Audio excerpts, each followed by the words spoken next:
All right. Let's do the post-mortem. I need this probably. I need this certainly. This.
Oh, sweet. Probably could have kept going.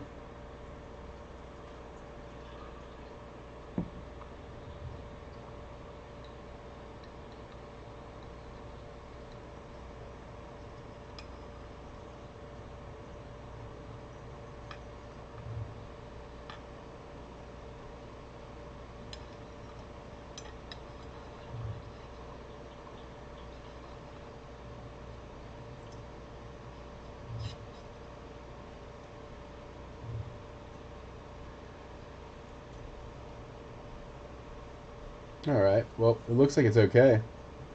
That was just a quick view.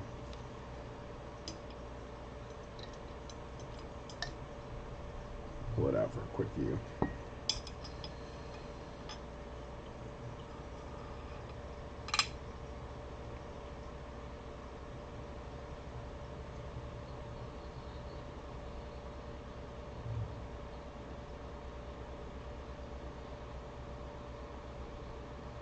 So it looks like it blew out just a little bit.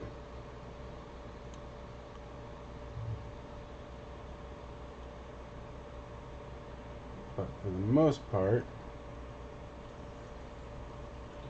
it was okay. So that's a good sign. So I'll probably just leave it in. We'll do another run on it. See it in the tube there. We just made a nice little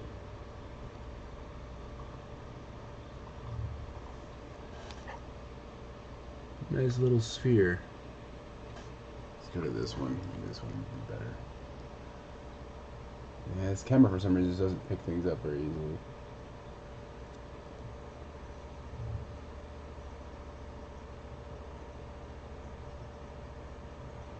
Yeah, he was a very kind dude.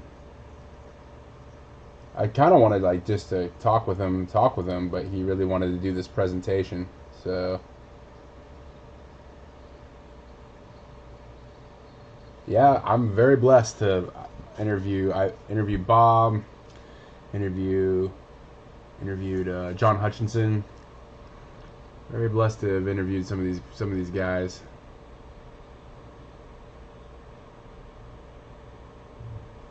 So it looks like maybe the ceramic got chipped away a little bit by like some type of,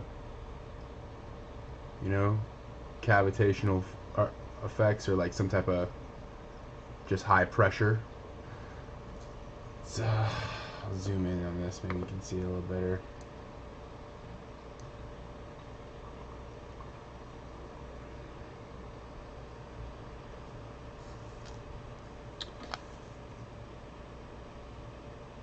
just a reflection. I think it's just causing problems here.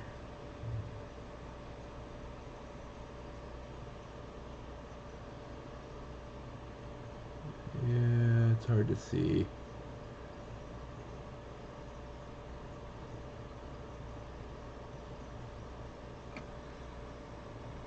But it held up pretty well. Looks good, Josh. It just made a nice little sphere.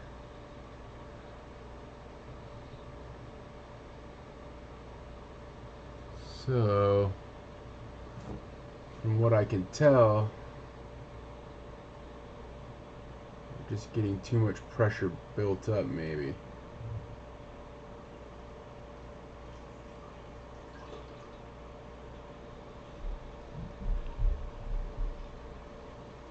But it looks pretty good.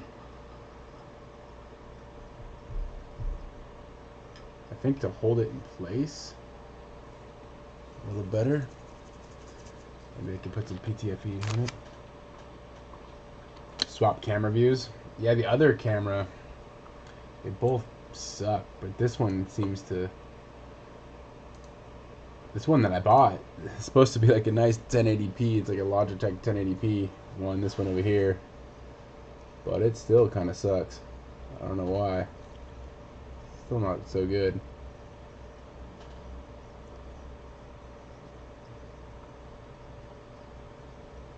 Focus on it. Yeah, hard to see.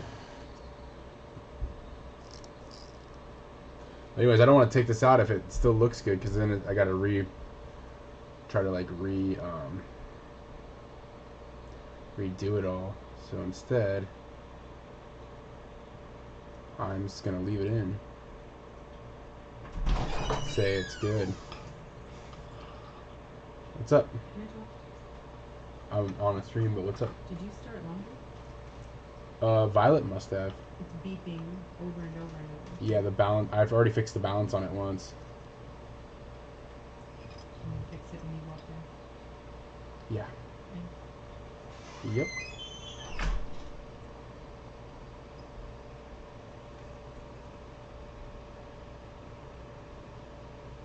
Yeah, that's the one that probably has a better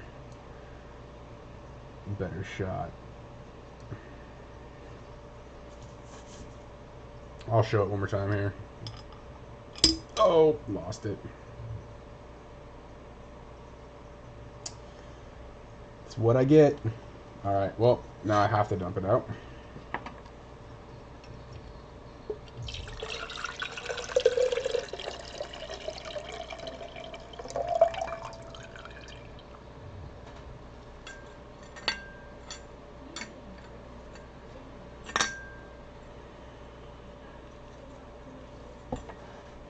That's what I get.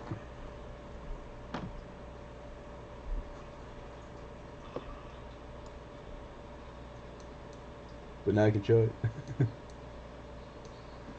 I can show it a little better. So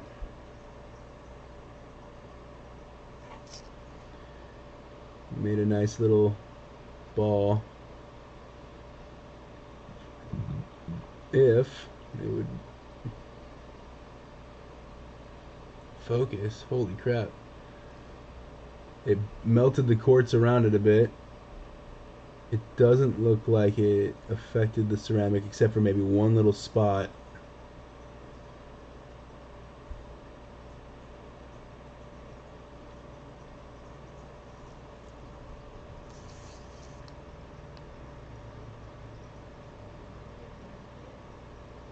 Man, it just does not want to focus.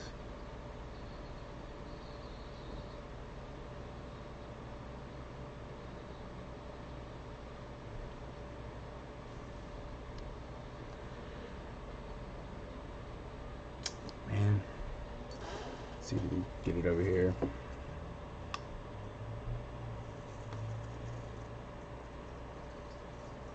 Focus. No, I just want to focus on me. Anyways, just made a nice little ball. And there's like one little spot. It looks like the ceramic got chipped out a little bit, but not melted.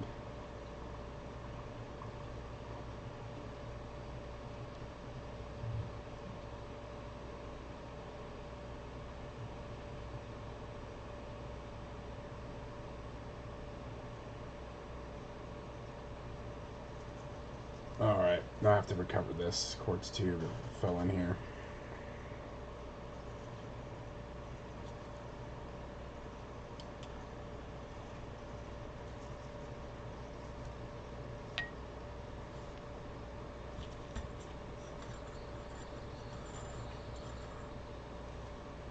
I definitely need to get some more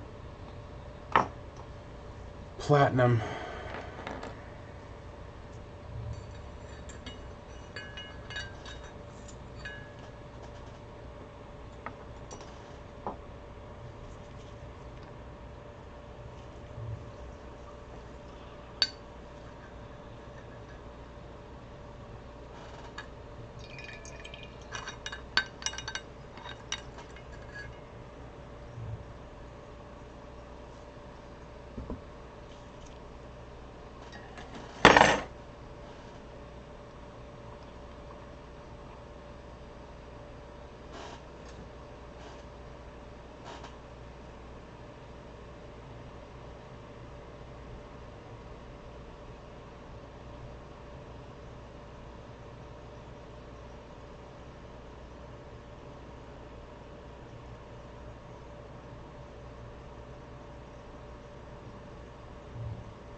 Yeah, yeah, that's my friend over in the UK who experimented with tungsten said it became brittle and started to chip away. That's why I like the nickel and the nickel titanium because they turn into these spherical balls. So they don't seem to be affected by the hydrogen as much. I think there's hydrogen embrittlement is what happens in the tungsten. But the nickel is it actually absorbs the hydrogen to some degree. It's supposed to anyways. Not as much as palladium, but it creates these spheres if you do it right, as long as you don't hit it with too much. Funny thing is, it's like there's a little hollow point. I need to like bust out the microscope. I got so much microscope stuff to check out. Just won't show up though. Don't know how I'm gonna be able to capture that except for maybe under a microscope.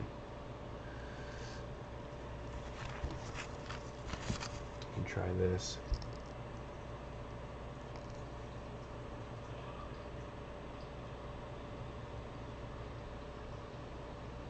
I'm not sure how well that's coming in, how clear that is. But right there is where the ceramic chipped away a little bit.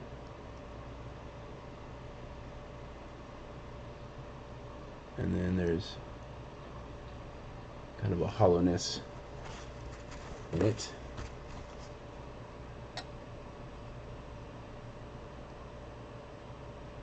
Don't know if that's showing up. I can try it over here real quick too.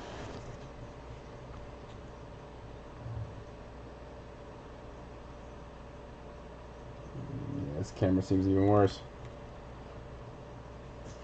Not so good. Not so good as far as the camera goes. Alright, well, now I gotta put this all back together. Kinda don't want to do it right this second.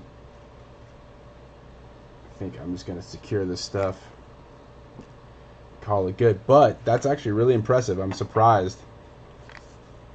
It looks like the quartz tube around it though got melted. See how it has this quartz tube where this outer part that was to hold it in place in the ceramic standoff, and it looks like it got melted away a little bit on the tip. So I will when I get home tomorrow from work, I'll probably put this back together and do another run. and I'll add a little more pressure release so it doesn't build up quite as much. And we'll see if I can get a more constant and steady plasma in there. And then I'll try to put I'll put the nickel like quarter way in the tube to this area. And I'm quarter-inch inner diameter. I'll probably do some calculations too. I'll go look at some Helmholtz resonator stuff and see if I can find proper calculations that somebody's already come up with and work it out from there.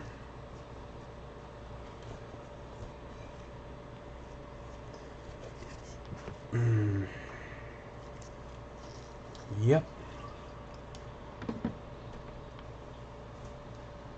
Yeah. Yeah, thanks for watching, man, and coming back on. Yeah, exactly. It created the best capacitive shape, right? And created that spherical shape, and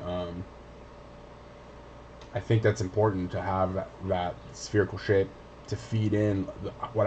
If you push it too hard, it'll pop, it'll come off and fall in the reactor. So the trick is to get that voltage and the chemistry, cell chemistry, right to where it's not, where it doesn't just melt off into the reactor, right? All little variables like tuning. It's all like tuning. So.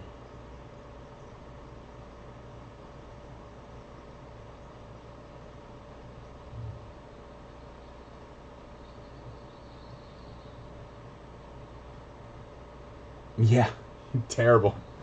It's the rough outline. Yeah, I have a microscope. I'll break out the microscope because I have a bunch of samples I need to look at too under the microscope. So I've just been kind of neglecting it because it means I have to clean my desktop, my bench a little bit more.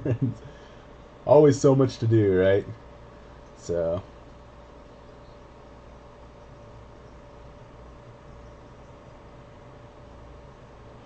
Time stamping. So I have all that data acquisition and on YouTube as well as timestamps, and I need to get that even more locked in. I haven't gone down that road too much to for the data acquisition because I really want to get that mass flow set up properly. So, but all the stuff is time stamped and it's all in CSV, so I can pull all the data anytime I want and put it in in a spreadsheet and graph it anyway I'd like, and share the data too. So if you guys see anything that you thought was interesting, I can send the data to be analyzed, all time stamped. Yeah, I was really curious about it too. I'm actually really impressed. I thought for sure we would have more degradation, or the nickel would have been recessed into the tube, but instead it just created a nice little sphere on the outside of it, which is like perfect. That's like exactly what we want it to do. So really, the reason why the reactions kind of stopped is because there was just too much pressure. It kept building up too much pressure, and so the water line was too low. So I need to work on the pressure in the tube. Yeah, I don't know. The heat measurements, I don't know. Like, I think that they are important because like how I think the purpose is kind of to make like the best hot water heater we can create. I don't know how to turn it into direct electrical energy. So I think the heat measurements are kind of important, but if there's some other way to verify energy in to energy out type of thing, I'm all ears. If you can think of a better way, if I can get the reaction correctly, steam's produced, and then you run the steam through a turbine and a little turbine, and you're able to produce as much energy out as you put in. That would be another way to verify, I guess. But that's kind of like, but then you have a lot of losses. So with like bearing, friction, and just the conversion of thermal energy into electromagnetic energy on the generator, on the steam turbine generator side. So I don't know. I don't know if you have better ideas. Won't help understand the reaction? Yeah. So there's several people, like I've said before, Mike McCubre, Edmund Storms, they all measured helium output from these reactions, and you know, they basically, they didn't do plasma electrolysis per se. They did just electrolysis with palladium, but the mechanics are similar. It's just a lower input power. But they showed helium production to a pretty verifiable degree, and they also showed excess heat in those systems. That would be analogous to nuclear reactions, I guess, you know. So yeah, and understanding what influences reactions, I don't know. I think it's subatomic point discharge, like, you know, maybe vacuum energy, or what's called the Schwinger limit, like black holes, or and quite possibly stars, condensed matter, where it reaches a point where it kind of couples with the vacuum fluctuation energy, or that's one hypothesis, or even just you know, the fusing of two nuclei because you create a cavitational event on a small subsurface, which, like I was saying, which you know, releases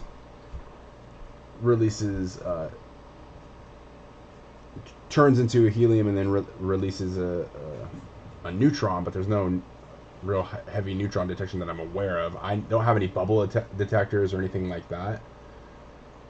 So hopefully that's not it, because that can be quite dangerous. But if it's put in water, if it's in a water cell, that it would help prevent those emissions from escaping, possibly. I don't know. There's so much speculation to be had. I honestly just really would like to get something that works, where, you know, it could power a home, or with just heat, just hot water, make a really badass hot water heater, right? Plasma hot water heater.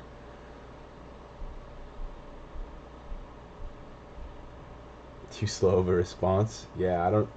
If you have any ideas on testing, I mean, there's also, like I said before too, the emulsion films, X-ray emulsion films, where people have seen tracks on it, like soft X-ray, strange radiation tracks. Both the group at Spywar with Spizik, and Pamela Moser-Boss, and oh, I'm forgetting their names.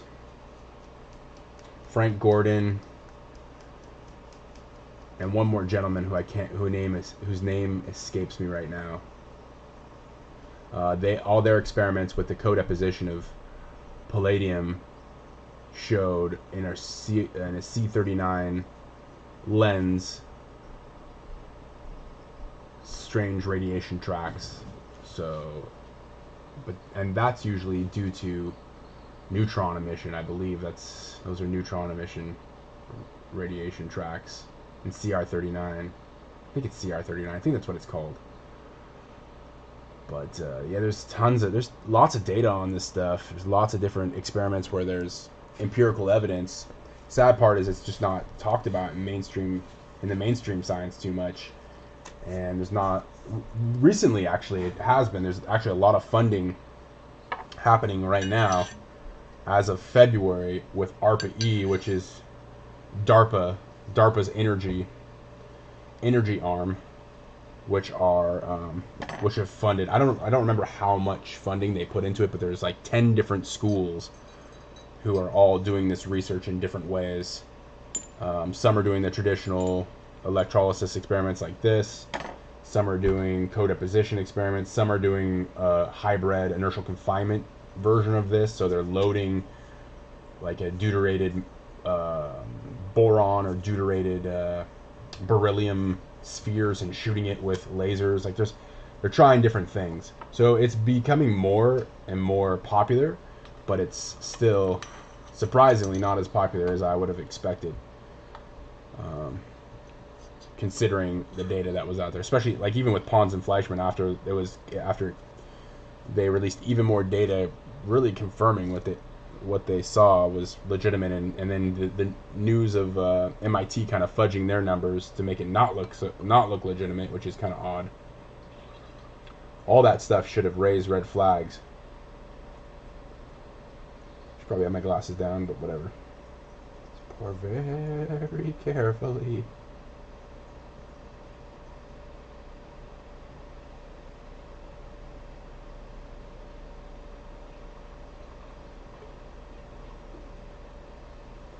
Back into here. Nobody that I'm aware of is doing the nanoparticulate carbon stuff like this, though. The purpose of it, my thought process behind it, was to have a neutral medium to both absorb thermal emission and as well as be like a charge carrier. That's the idea behind it.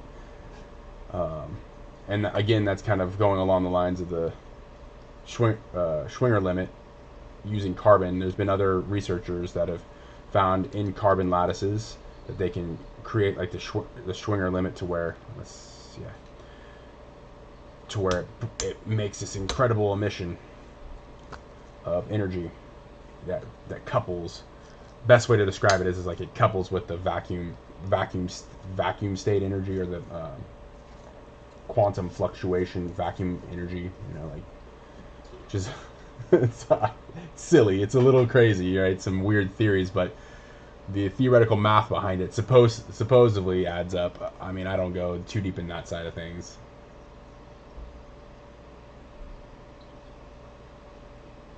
Yeah, so the light energy and the emissions off of it, my hope is to maybe put it into, I mean, I already have it, but like a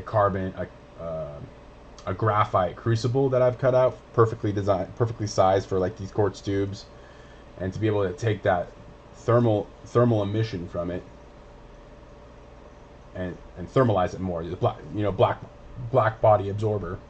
So if it, whatever it's emitting, it will increase the temperature in the reactor. But I want to make sure that it's set up good. Yeah, right. I know. I left them up. That was unsafe. Don't do this at home, kids. But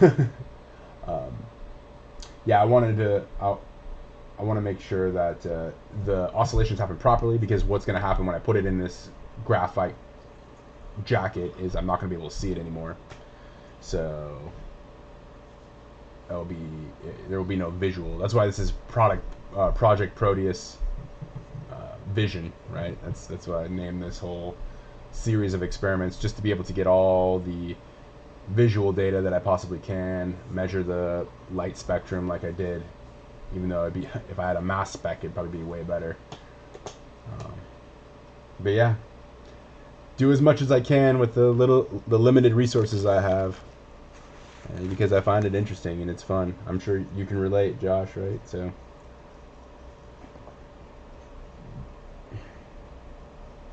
yeah, little nano photovoltaics or something, but you'd have to be able to, if I understand what you're saying, like you'd have to be able to take the energy out from them, unless it's like a multiplier, right? Like multiplying the electrodynamic energy that becomes thermalized, you know, through photon then phonon and vibration. There's a lot of there's a lot of hypothetical stuff that just needs to be experimented with. Right. Right, exactly. That's the thought process behind it anyways, Josh. So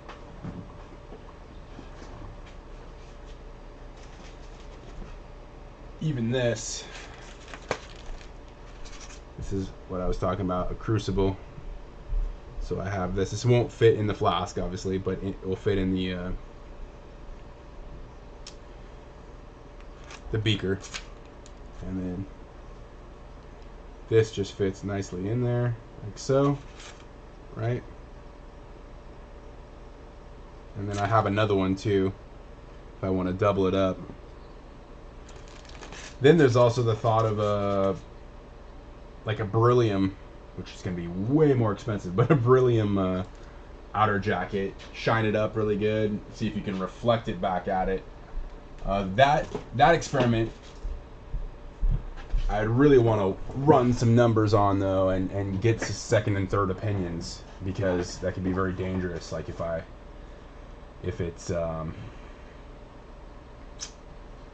there is some type of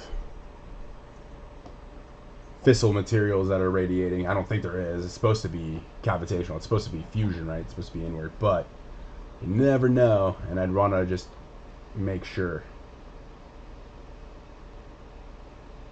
Like, like they do with like fission processes, where it kind of reflects it back on, and makes the material go critical. So, I don't know. That's those are all different avenues I've been thinking about. But it's cool that this turned out pretty well. So I'm happy with it. I'm gonna put this to the side so I don't knock it over.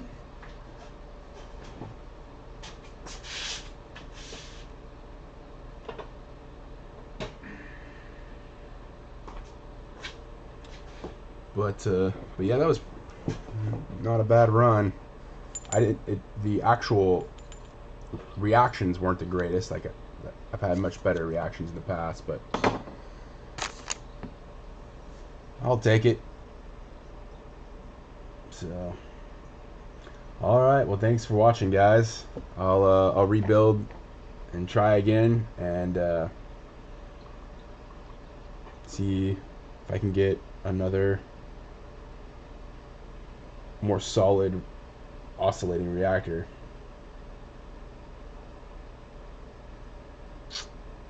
Yeah. Keep rebuilding and keep trying.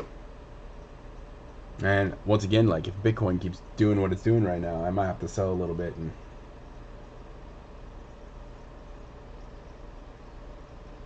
yeah, that's an interesting idea. That it's both. It's kind of self-canceling, which also is like another reason why it seems like it might be dangerous to put like a beryllium jacket on the outside and stuff like that. So and it's also very expensive. So before I make that, like I got so many more things ahead of it, like the mass flow.